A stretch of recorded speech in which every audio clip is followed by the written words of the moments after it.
Well, hello.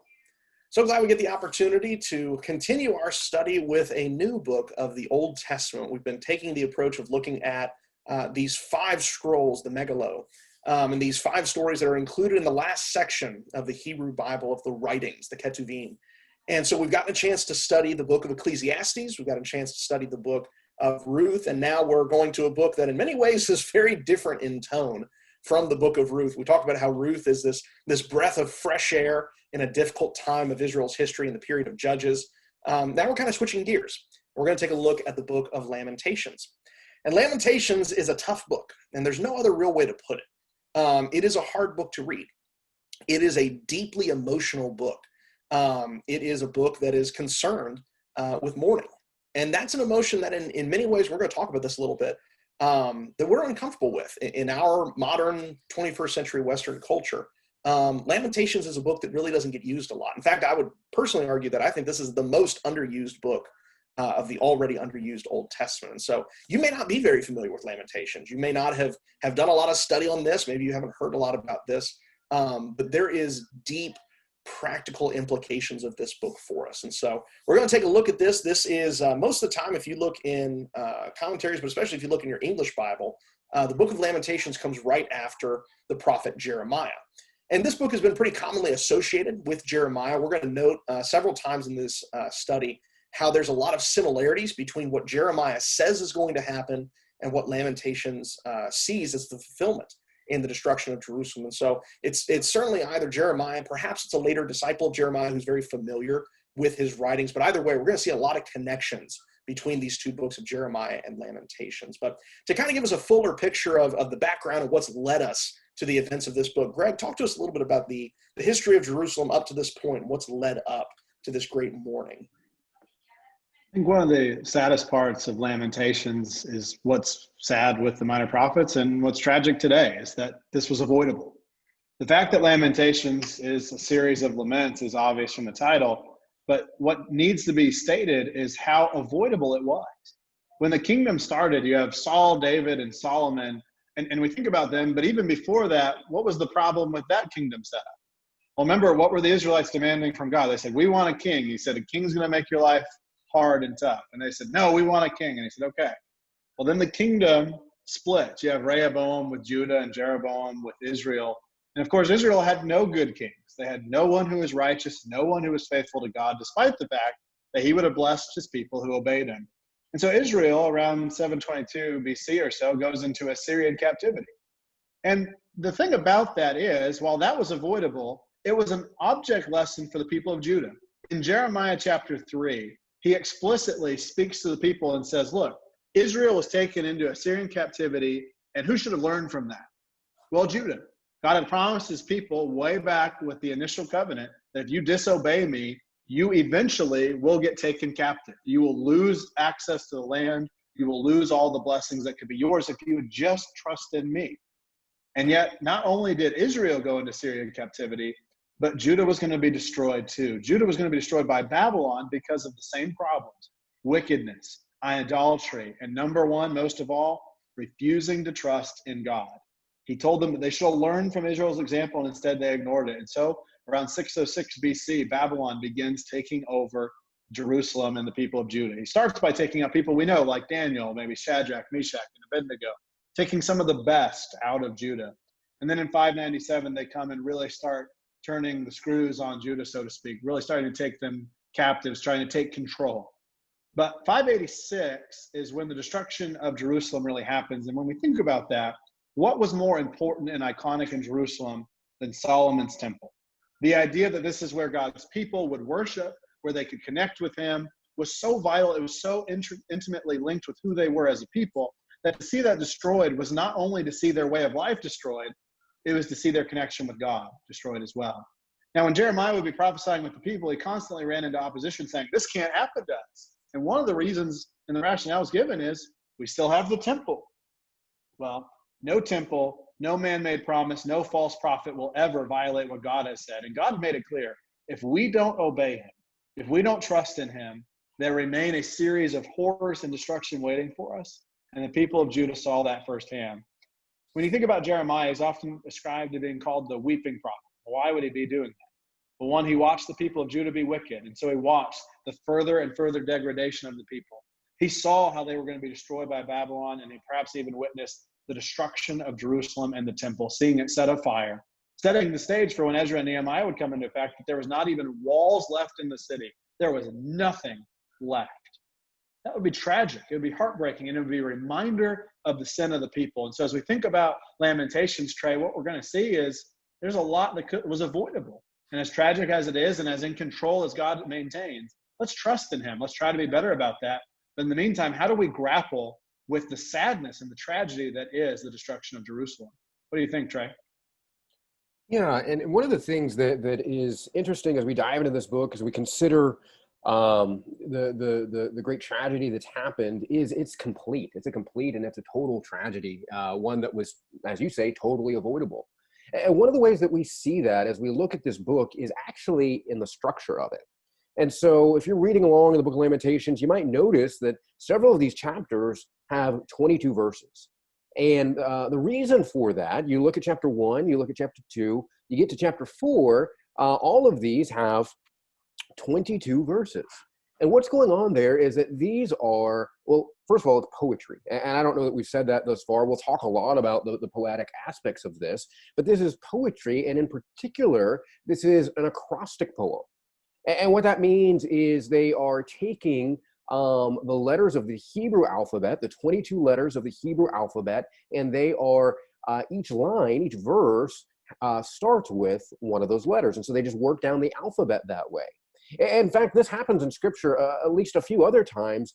You remember in, for instance, Psalm 119. What is that psalm about? But it's the Word of God. And every one of those sections starts with a particular letter as it's working through the Hebrew alphabet. Or for instance, maybe you're familiar with the image there that we get of the worthy woman, the excellent wife there in Proverbs 31. Again, that's another one of these acrostic poems where it's every line starts with a different Hebrew letter as it goes throughout the alphabet. Now, that's not just some cool trivia. It's not just something that, oh, that's really neat. One, there is certainly a styling and a shaping to the book that shows it to be this great literary artistry. But even just beyond that, part of what's going on probably here, getting back to that idea of totality, it's like we've got the expression from A to Z, right? And so this is showing the destruction and really the reaction to the destruction from A to Z. It's showing the complete lament and mourning and suffering that the people are experiencing as we work throughout this book. And so even in the structure, we're seeing something about what Greg was talking about and the totality of the destruction and the tragedy and the complete and total reaction to it as well. One other thing to say about the structure of this book before we talk about lament more specifically is that chapter 3, if you're familiar with anything in this book, you're probably familiar with chapter 3. Because chapter 3 has those verses that really turn very positive, where it talks about the steadfast love of the Lord there, beginning in verse 22. This, by the way, is another acrostic poem, but instead of each verse having a letter, this poem, every 3 verses corresponds to a letter of the Hebrew alphabet. But we get there kind of towards the middle, verse 22 and following, we've got this light of hope, this ray of hope in a scene of darkness, where the rest of the book is very grim, it's very dim, very dark. We've got verses 22 through 24 in the middle of all of that. And I think that's going to be important as we go throughout this book, not to wash over, not to soften, not to take away the response of mourning, the response of suffering, not to say that that doesn't matter, but it is to give right in the middle of this, similar, by the way, to the way that the book of Jeremiah is laid out, if you're familiar with that book, right in the middle, just about there in chapter 30 through 33 of the book of Jeremiah, you've got this really positive section where it's turning to hope. And so we see that in the middle of this book of lament, that there is this optimism, there's this hopeful section. And I think that says something instructive to us as we suffer, as we face whatever it is that we may face in this life because of our sin that Greg talked about, or maybe just because we live in a fallen, broken world and we face times of tragedy and suffering. that are not brought about by our own actions. But there is hope in the middle of all of that. But as we get into talking about that, Andrew, you want to start transitioning us to thinking about why lament and what is lament, and let's dive into this concept a little bit more. So, lament is a deeply biblical concept that I think in many capacities, Western Christianity has really lost that language in a lot of capacities. It's an excellent book. I'm probably going to refer to it a couple of times, but if you're looking for a great commentary on Lamentations, Soong-Chan Rah's Prophetic Lament, it's a really good commentary on this book. And he uses language that there's two languages in the Bible. There's the language of triumph, the language of hope, the language of success, and there's the language of lament, of failure, of the enslavement that we have to sin and to the physical and spiritual powers of the world. And what he argues is that, particularly in a Western context, we've really embraced language of triumph.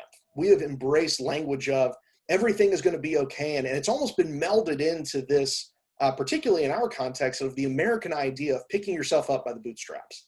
That if you just work hard enough, and if you just do things well enough, and you just keep pushing through the difficult times, you'll break through to the end, and you'll break through to the success, and everything will work out in the end. And that's a very positive environment, and that's a very hopeful environment, but it's not the full biblical picture.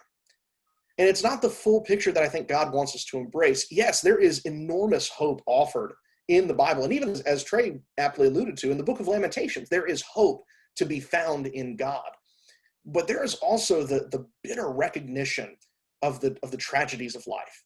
And as we're going to talk about with Lamentations, even self-inflicted tragedies, even things that we have caused, there is room for grief. There is room for mourning. There is room for emotional honesty with the difficulties of life. And one of the things that I think we can fall into the trap of in our culture is we can be so uncomfortable with negative emotions, as we typically term them. We can be so uncomfortable with grief and loss and injustice and tragedy that we just really tamp those things down. And, the classic example is, what is the greeting everybody gives to everybody? Hey, how are you doing? I'm fine. I'm doing good. And that doesn't really end up being a very honest assessment of where we are. That's just the programmed response we have. We could be going through terrible inner turmoil, and we could be going through, marital difficulties and job loss and frustration with work and all these things. But most of the time when somebody asks you, how are you doing? They're not really asking that. They're just kind of performing the perfunctory greeting, and you give the same thing back. Oh, I'm doing okay, doing fine. But the Bible calls for real, deep, emotional honesty. And Lamentations offers the language of suffering. It offers that what happens when shalom, when peace is not present, when justice is not present, when we are struggling with the iniquities and the hardness of the world. This is the language that the Bible uses. And it's not limited just to the book of Lamentations. The book of Psalms, which again, we tend to, we love the Psalms because there's so much beautiful language, and there's so much, triumph language of God coming to save his people and the beauty of the world and the beauty of creation. But Psalms actually has a lot of lament poems. It has a lot of, particularly in the first couple of books of Psalms, David talks a lot about his emotional turmoil as he feels broken by enemies and he feels abandoned in his quest. And definitely Psalms embraces that language. And we see it other places as well. Job is obviously filled with the language of lament. The prophets like Jeremiah and Isaiah use language of lament. Even Jesus, actually in the New Testament, the apostles are going to use language of lament when they talk about, ironically, the fall of Jerusalem that will occur in the New Testament times as well.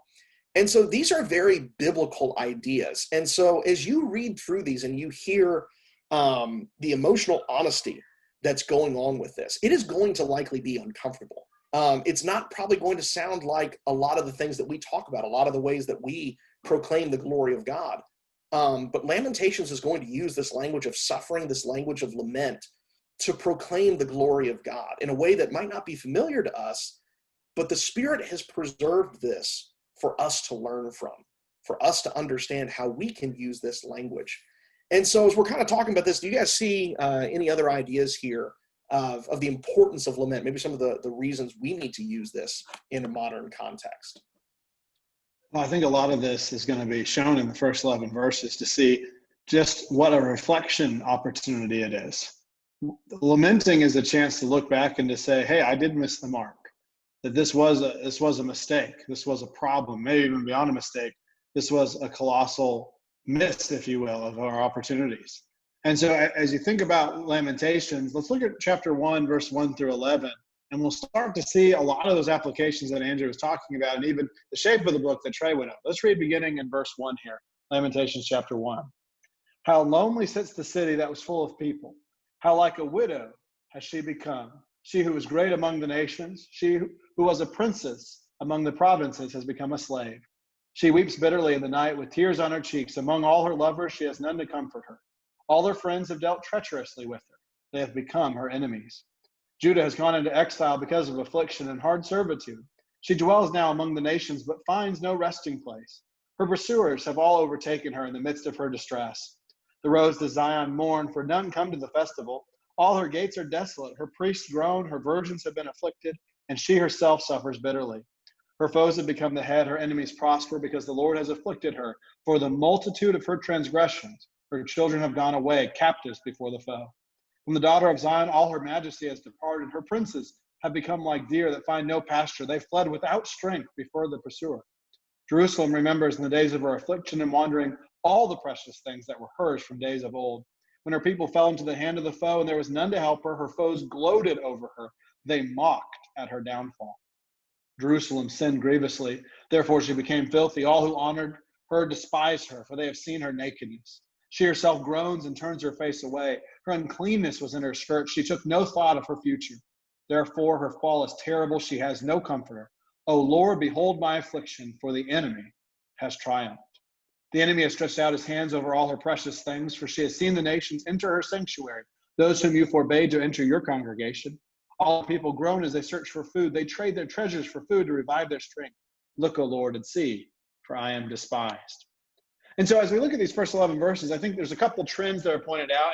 And Trey, in just a moment, I'm going to ask you to kind of take over and see what you see in these verses. But I want to notice a couple trends already in the first 11 verses. Now, one of them is to point out just how, no pun intended there, tragic this situation is. In verse 1, how lonely sits the city that was full of people.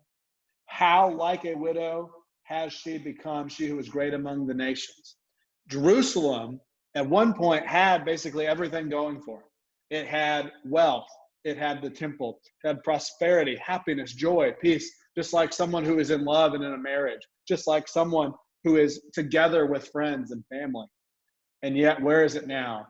Lonely, broken apart, desolate, a widow. That is, it had no one to care for, no one to look out for them. And so you see in verse 2, what is that reaction?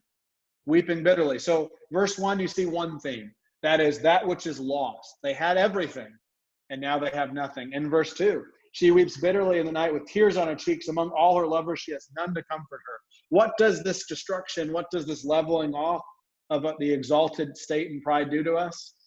It makes us weep bitterly. It makes us feel the sense of loss because we know what we had and how we gave it up. And then, of course, the third theme, among all her lovers, she has none to comfort her. All her friends have dealt treacherously with her. They have become her enemies. You see this time and again in the first 11 verses and throughout Lamentations. Those who were with Judah are now against her. We think about this. Only God is perfectly faithful. Any human is liable to change minds and to serve and love out of self-interest. And that's exactly what these other kingdoms did, whether it be Egypt or the Edomites or Moabites. People would ally with Judah. They would ally with Israel when it served them. God serves us. And that's amazing that he would have a covenant with us, that he does things on our behalf. And so do we owe our service to him? Of course we do. Because when we rely on others for strength, they will fail. When we serve others, we realize that they will take advantage of us. Judah had everything going for her, and they blew it. And why is that? Well, in verse 8, Jerusalem sinned grievously, therefore she became filthy. Judah was not just destroyed, it was humiliated. They weren't just destroyed, they were absolutely annihilated. This was a complete and utter wiping out and devastation of a people who could have avoided it. Trey, as you look at these first 11 verses, what stands out to you as we see just the beginnings of how terrible Jerusalem now has it? One of the things that really catches my eye here is this language, and Andrew was sort of getting at this as he was talking about the concept of lament. But you look at this language of recognizing the loneliness, recognizing the tragedy of the situation. Greg, I think you described it as annihilation and humiliation. Really love the assonance there, and thinking about those things of what's going on here.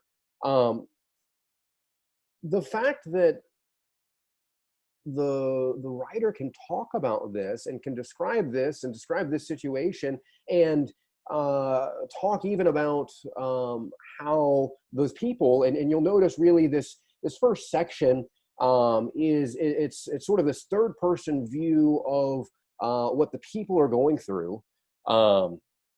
And we're going to have several different voices here in this book. So there's going to be the voice of this third person onlooker. There's going to be the voice of the city itself as it's personified. We're going to get into that later in chapter 1. There's going to be the voice of the community as a whole. And so we've got this cacophony of voices all speaking together, speaking about this event. And it's really, it's not so much the event itself, but it's the reaction to it. And so how are we processing this? How are we dealing with this? So you see as they're reflecting on what's going on here, what has happened among them, that they have words for that and they can speak openly about that. And I think that gets back to some of the honesty that Andrew was talking about as he was fleshing out this idea of what it means to lament. That's something that's sort of foreign to us. We really don't talk about the bad things that go on with us. Or if we do, what is that but complaining, right? And so we've got a category for that. That's complaining, that's bad, that's wrong. And so we just don't do that. Or if we do that, we're chastised for it. And yet what we're seeing here is that there is, as we've already mentioned, a God-glorifying purpose and place for lamentation, for mourning, and for crying out, and for recognizing all is not right in this world. And it might be, as we've even mentioned here, that we've done something to cause this. But many times we find ourselves living in a broken world, facing injustice, facing suffering that's not necessarily the result of our sin. And how we process that, how we deal, how we grieve is an opportunity for us to actually reflect on God and bring honor and glory to Him.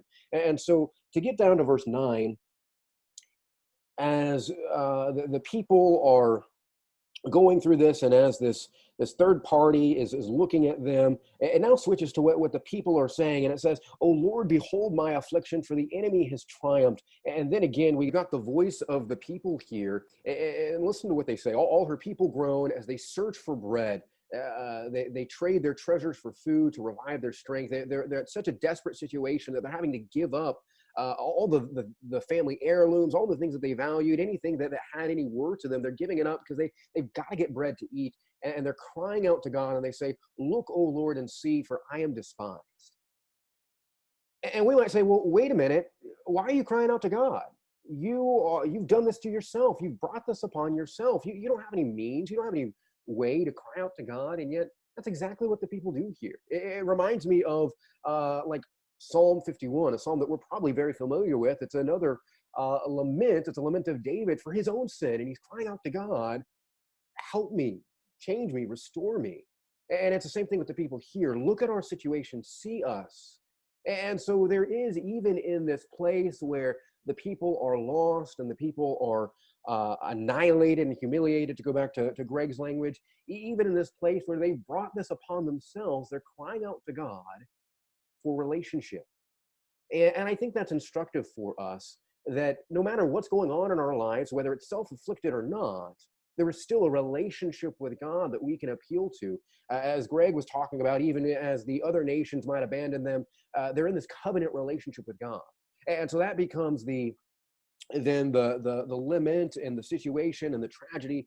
It then becomes an arena for putting faith in God and trusting in God, even when I've made a terrible mess of my life and I need Him to pull me out of that. Andrew, what else do you have here in the first 11 verses? Yeah, one of the things that, and I think Trey is hitting a really important point here. A lot of times when we look at tragedy, and especially when we look at personal tragedy, a lot of times we almost have an insistence on looking, well, whose fault was this? Like, who was to blame for this? And if we find out that it was self-inflicted, we're like, oh, okay, well then what are you complaining about? Like, why is this a big, you earned this, you deserve this. And the author of Lamentations makes no bones about that. He doesn't try to get around that. They don't try to work around that. They're like, yeah, this is our fault. And there's this bitter irony even in it that he keeps using this imagery of the city of Jerusalem like a widow, and that really pulls on a really common prophetic image of Jerusalem and Israel as the bride, as the wife of God. Hosea uses that image a lot. But now she's this widow. She's this person who's sitting amongst the ash heap. And the bitter irony is that this woman, this wife, who the prophet said, she was a harlot. She whored herself out to all of these nations and all of these idols and all of these foreign gods. And now nobody's there to help her. And not only has she been abandoned by all these nations and these foreign idols that she bound herself to, they were the ones who destroyed her. They were the ones who dealt treacherously with her, and Babylon was the one to come and annihilate her. And Obadiah says Edom was the one who preyed on her people and attacked them as they fled. All of these nations that they allied themselves with and all these foreign idols that they worshiped, that was what destroyed them. And it's not a situation of, well, this was the fault, we got tricked. The author's like, and we deserved this. Like, we knew better. And yet, in spite of this blunt admission that this is our fault, the author has not lost faith in God's justice. In fact, God doing this has affirmed God's justice. That when he says in verse 5 that the Lord has caused her grief because of the multitude of her transgressions, it is a realization that this is God's justice, that we deserve this. And so if God is just in this terrible situation, if God is righteous in our terrible nature, then he will also be just to save us from this. And there's this attitude of, and Trey pointed out really well in verse 9 and 11, that when the people are crying out, when the city is crying out, it is because they have confidence in God's justice. They have seen firsthand for themselves God's justice. And so it's such a different way from how I think we handle grief, how we handle tragedy and the admission that we are sinners. Because typically that's where we end the discussion. It's like, oh, you did something wrong? Okay, well then you screwed up. And that's where we leave it. And yet through these poems, God has preserved for us, yes, these people were guilty. If any people has ever earned what they've gotten, it was Jerusalem. People who time and time again, God tried to say, I'm trying to stop you from doing this. I'm sending my prophets. I'm sending my leadership. I'm sending everything I can to stop what's about to happen. And still you have done it. And yet it is this expression of grief. It is this lament that has been preserved by the work of the Spirit for us to learn from. And so instead of a rush to figure out, well, whose fault is this? Lamentation calls us to honor the emotions of what's going on, to honor the grief and the mourning and the tragedy of human wickedness and how horrible this is. And I've really appreciated how Greg has phrased it, that this was avoidable, but this doesn't have to be the end. That this ash heap that we find ourselves in does not have to be the end of the story. And that if we repent, if we turn to the Lord, if we turn to his justice, maybe he will save us. And that's this poignant hope that is this question through the rest of the text. And so as we swap into kind of looking at the second half of this, Trey kind of already alluded to a little bit of a difference in the voice here. And so Trey, talk to us about verse 12 through 22, and go ahead and read out for us those verses there as we get the swap in voice. Okay. And so it begins, and just a reminder, this is now the voice of the city personified. And so let's read it with that in mind, that this is the city crying out for what has happened. Is it nothing to you, all who pass by? Look and see if there is sorrow like my sorrow, which was brought upon me, which the Lord inflicted on the day of his fierce anger. From on high, he sent fire into my bones. He made it descend. He spread out a net for my feet. He turned me back. He has left me stunned and faint all the day long. My transgressions were bound into a yoke by his hand. They were fastened together. They were set upon my neck. He has caused my strength to fail. The Lord gave me into the hands of those whom I cannot withstand. The Lord rejected all my mighty men in my midst. He summoned an assembly against me to crush my young men. The Lord has trodden as in a winepress the virgin daughter of Judah. For these things I weep, my eyes overflow with tears. For a comforter is far from me, one to revive my spirit. My children are desolate, for the enemy has prevailed. Zion stretches out her hands, but there is none to comfort her. The Lord has commanded against Jacob that his neighbors should be his foes. Jerusalem has become a filthy thing among men.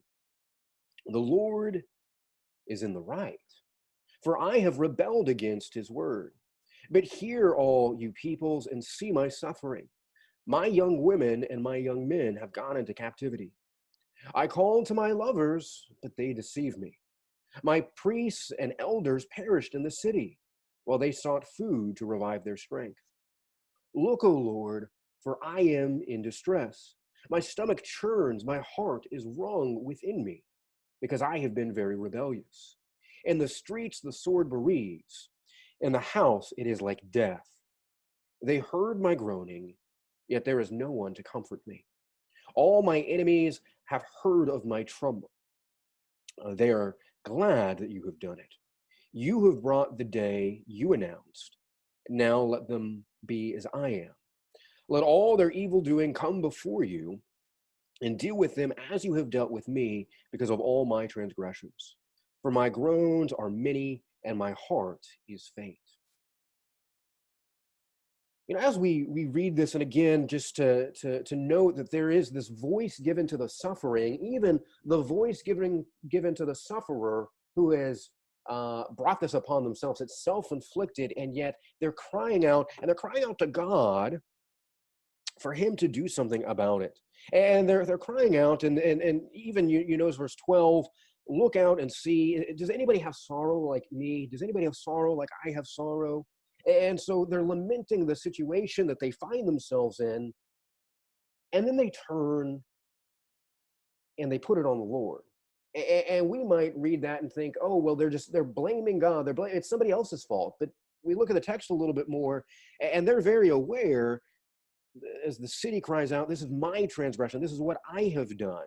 And so the Lord, as it said in verse 18, he's right in doing what he has done to me because of my sin. There's a lot here in these verses that we could comment on. Greg, I'm going to give it over to you to pick up some here and draw some things out. What do you see here in 12 through 22? I think verse 18 is an excellent verse because it speaks to the context of the people knowing that they messed up. But worse than sin, I think if we're honest, we all say we've all sinned. We've all fallen short of the glory of God. We know that verse. We don't necessarily like its implications, but we know it. Verse 18, to say the Lord is in the right, that's true. I've rebelled against his word, that's true. There's something deeper, though, that's a problem here when we don't accept God's plan. In verse 17 and 18, Zion stretches out her hands, but there is none to comfort her.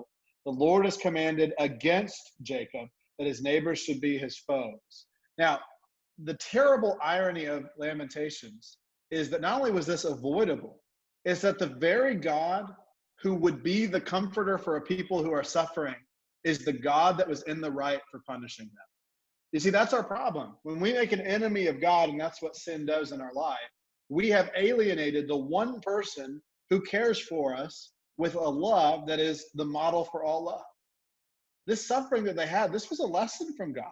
This was a lesson, should have been to the people of Judah from Israel. Remember in Jeremiah 3, we started with that. Jeremiah chapter 3, Jeremiah was telling the people, hey, look at Israel. God will punish you. God will send you away into captivity. He did it with Assyria and Israel. He'll do it with you in Babylon. People said, no, we're fine. The temple's fine. Said, okay. The people refused to repent. And yes, verse 18, the Lord is in the right. And yet in verse 19, I called to my lovers, but they deceived me. My priests and elders perished in the city while they sought food to revive their strength. Who is the provider of everything we need? God. Who is the great comforter? God is. Who takes care of us in all things in all ways? It's God. And the minute we leave that point, the moment I forget that without God, I am nothing, have accomplished nothing, and will be nothing, I've missed everything. The lament is strong because the people now have had opulence and wealth, and now they have despair, agony, and absolute destruction. And so as we think about this, this is going to be a real issue. How do we perceive what's going on?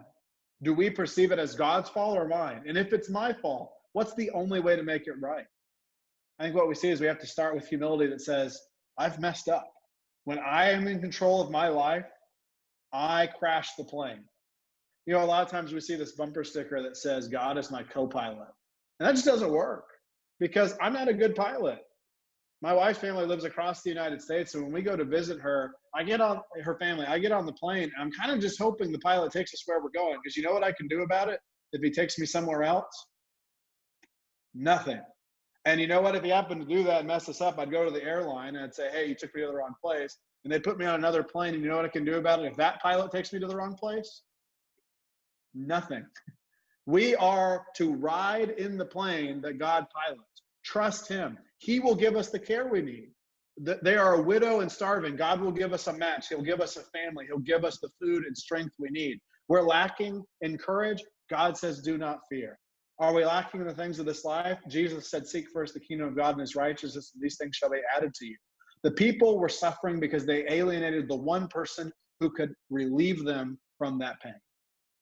That is the consequence of disobeying God and not trusting him. And so now I have to be really honest and say, am I like these people who are going to realize too late that verse 20 is true? Look, O Lord, for I am in distress. My stomach churns, my heart is wrung within me because I have been very rebellious. Andrew, what do you see in these verses that stands out to you of this rebellious people who are now finally feeling the consequences of their sin? So one of the great tragedies that's going to be evident throughout this text, but it's really clear here in this first chapter here, this first poem, is the word that keeps coming here is comfort.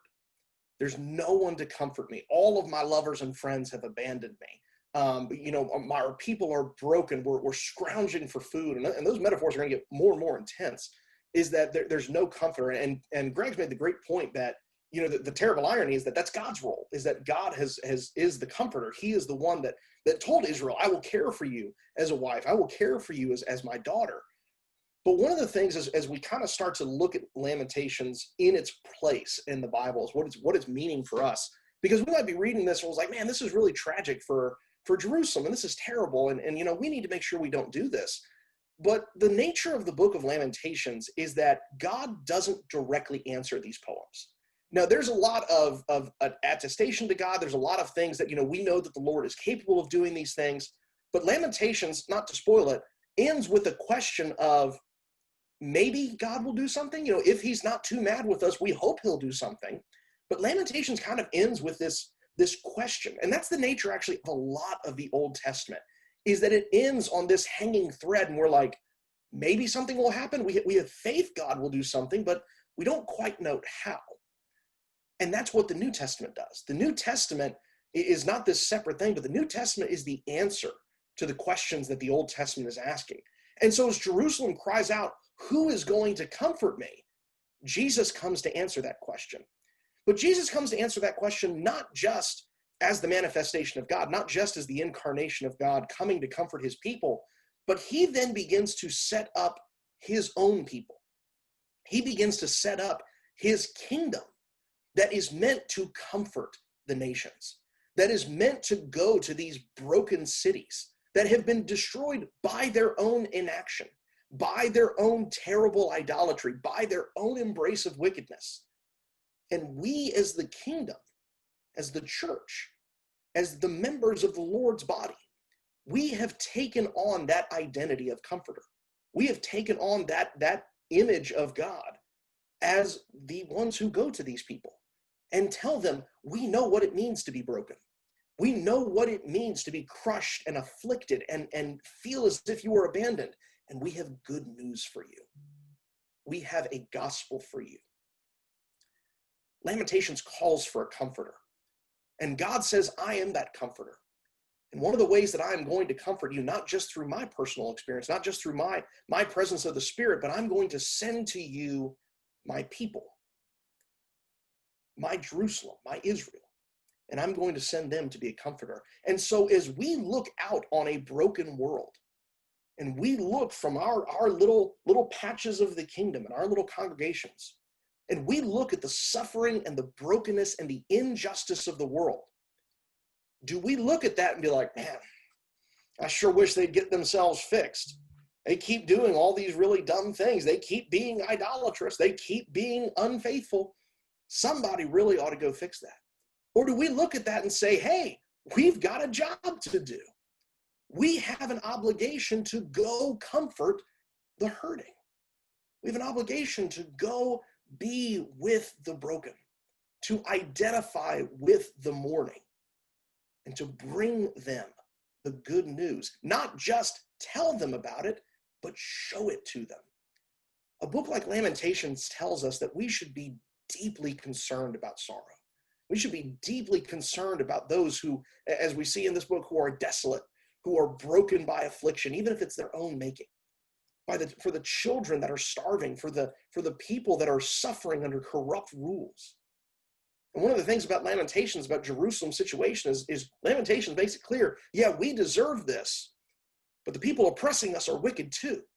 And we need justice against them just as we need relief from our injustice. And that tension there exists for us in this text.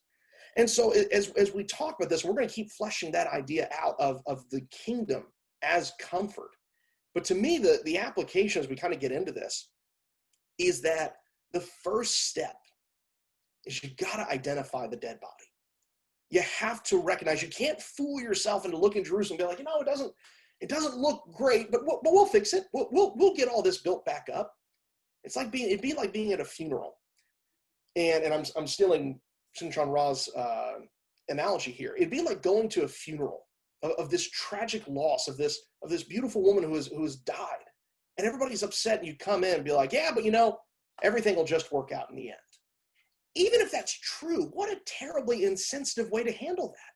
What a horrible way to come into the midst of people's grief and be like, what would be better is if y'all would fix this. She kind of brought her death upon herself. And if y'all would just do better, then surely everything would have worked out in the end. Is that the attitude that we bring to grief? Is that the attitude that we bring to mourning? Or can we recognize that there is a dead body in the room? And that we have an obligation to recognize that, to recognize the grief, to allow that grief to be expressed, to embrace those emotions and be honest with them. And then we start working through these emotions, and we start working through these griefs, and we start looking to the source of comfort. But the only way we can get to praise, the only way we can get to the glory and the triumph is to be honest about what's led us there, what's led us to the lament that brings praise. And so as we kind of draw applications, Trey, what do you see here as our takeaways from this passage? Andrew, I really appreciate what you've said about honesty and tapping into that emotion and realizing what's brought us to that point and not trying to cover it up, not trying to hide it. I think, and we sort of mentioned this as we were getting into this, but we have a way of approaching tragedy and approaching suffering. We want to suppress, we want to push it out, we want to hide, choke down the tears, choke down the feelings. We don't give full vent to those things because we've got, for whatever reason, in our value system, our culture, we've got this idea that somehow that is less strong, somehow that is less honorable. And I think part of what books like the Book of Lamentation does, I think part of what many of the Psalms of Laments, and we read in the prophets about the prophets and their weeping and their mourning for what's going on. I think part of what that is doing, it's a helpful pendulum swing back the other direction to say, no, this is part of human life. This is part of what it means to be human, is to give yourself space for this. And that's really even part of what it means to be made in the image of God, if we think about that, and that we are reflecting God is the one who cries out when things are unjust. God is the one who is mourning when tragedy strikes his people, either because they have done something boneheaded and brought it upon themselves, or because they are living in a broken world and it's a reality of sin. I think about John chapter 11. You remember John chapter 11, where Jesus is going to a funeral and he sees the dead body there, and he knows that his friend Lazarus is dead. And our translations say something like Jesus wept. And we talk about that, the shortest verse in the Greek New Testament. And it's one of those things that it really doesn't even give full emphasis to what's going on there. Jesus isn't just sort of sad. Jesus is angry. In fact, the word that's used there, and I had a professor one time that made this point, and Andrew, Greg, maybe y'all remember this. It's the time that Jesus snorted like a horse. I don't know if y'all remember Hamilton talking about that at all. But that's this idea, is that Jesus is so angry at what's going on. He's so broken at what's going on, that to say, well, he's a little bit sad at this situation doesn't even really give the proper emphasis to what's going on there. And that's the same thing as we look at this. These are a broken people who are crying out because of where they are, because of where they have brought themselves even, and they're crying out for God to look upon them. And so one of the things I see here, verse 12, they are looking out at their sorrow and they're asking others to look out and to see them. They've come to a point where they realize, okay, yes, there is a dead body in the room. And so as they have realized that, then they ask God, also dropping down to verse 20, asking God to look at that as well. And understanding that God, his stomach churns when we are in distress. His heart is wrung within him, even as our hearts are wrung within ourselves. And so this has sort of been a long ramble, and I apologize for that, but thinking about lamenting as part of the true, full human experience, something that reflects the image of God, the character of God, even as he is someone who mourns and who laments, who is angry, who is snorting like a horse when things are not right in this world, even when it's our own sin that has brought it upon himself, or ourselves, excuse me. And so giving ourselves space for that, finding that voice even within the context of a greater community, to lament and to mourn when things are not right, when tragedy strikes, when we find ourselves annihilated and humiliated. And with that, Greg, I will pass it back over to you for your application. I don't like the idea that you thought of humiliation and then said, all right, and with that, Greg, here you go. But I'll do my best not to humiliate anyone besides myself. In verse 7, really, I think this stands for part of the torture, part of the pain was not just that they were physically facing pain, that they were physically facing hunger. It was remembering what they lost. I think this is the key to Lamentations, is to remember who is in control, God, to remember who is the reason we're feeling no comfort, me sinning against God. And notice verse 7, Jerusalem remembers in the days of her affliction and wandering all the precious things that were hers from days of old. And so as you think about this idea of Jerusalem remembering what she had, Jerusalem remembering how good they had it, that's a constant motivator.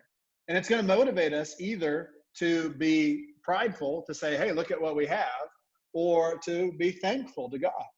A thankful heart would lead us to remember God's control, to remember his blessings, and then we'd stay even more faithful. But as you look at what has happened in Lamentations and what has happened to Israel and Judah both alike, albeit separated by over 100 years in history, it's that they made a grand mistake.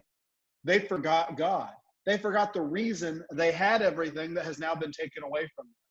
And that's the key.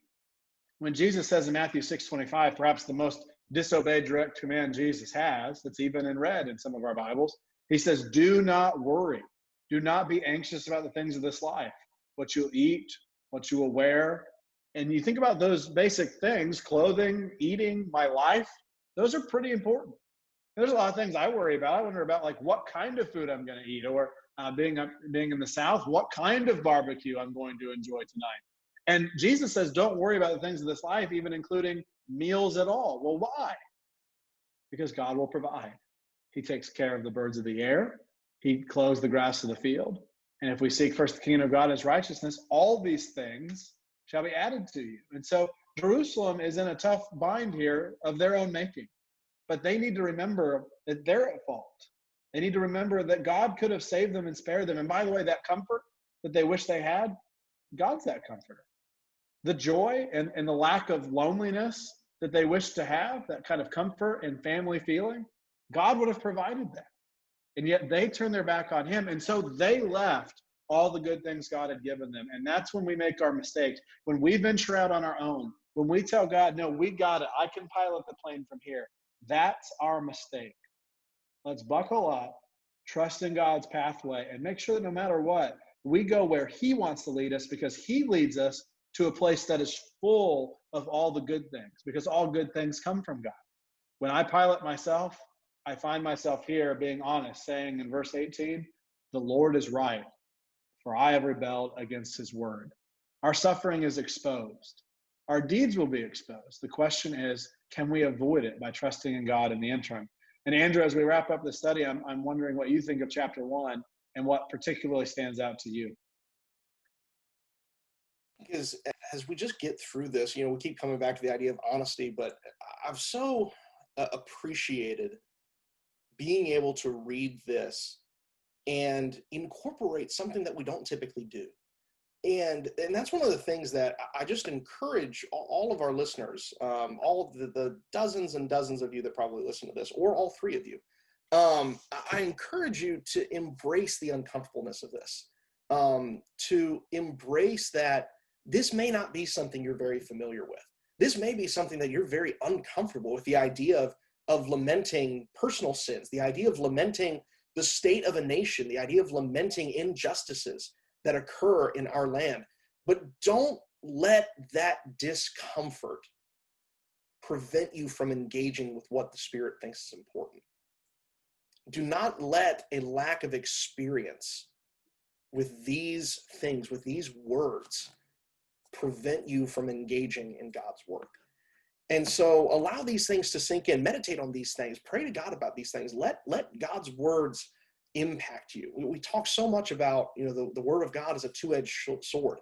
So is Lamentations. So is these difficult passages. They're meant to make us uncomfortable. If we have lived as Christians for a long time and we don't feel uncomfortable every once in a while, then we're probably not paying attention. And so as we deal with these things, as we continue to grapple with these difficult texts, embrace that discomfort. Be willing to deal with these things and recognize that this may be something that God is calling us to do that maybe you've never done before, but what a time to start as we go through these things.